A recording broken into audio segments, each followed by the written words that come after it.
Yesterday, I'm being asked by God to look away from the front door of the Chick-fil-A because I'm waiting for the internal lines to drive down. And I keep hearing the word priest, which is, of course, my name. So I turn around, and there's a tall, lanky blonde standing there by the door. And as she starts to step forward towards me, I recognize the beauty in her face, but I can't remember her name. And it turns out it's a high school student, allegedly, called Kinsey. Now, Kinsey's someone who's met me two or three times before, and that she met me with a boyfriend type of her friendships, as well as bringing some girlfriends out to greet me when I was a little bit more stranded over by the Dollar Tree. And openly, I did readings for her and her girlfriends. I remember that much about the activity. With politeness, I reminded her of asking her her name, as you often do.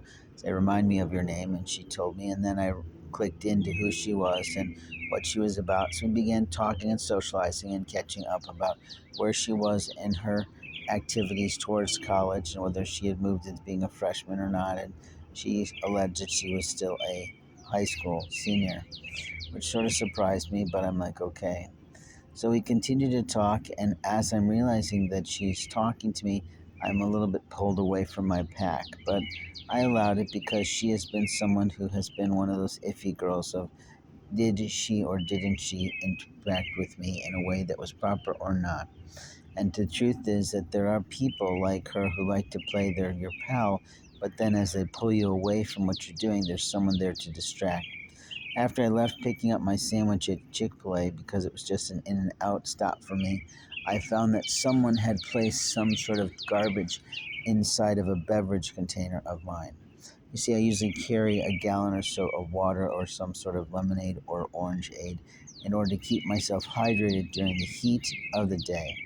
The problem I have is that if one of my childhood sweethearts allowed her daughter, who'd be two-ish, to drink from my container and we didn't know that that item was there, she could actually choke to death. So that's disconcerting there.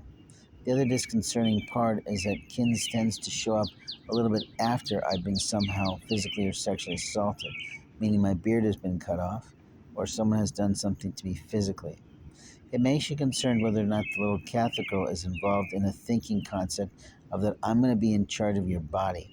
And the truth is, no one has the right to claim or commandeer someone else's body. Now, I'm not what I consider a haughty male, but that's not the point. The point is, there are people who are illegal in their behavior, and they get away with it for a little while somehow because officers don't do their job.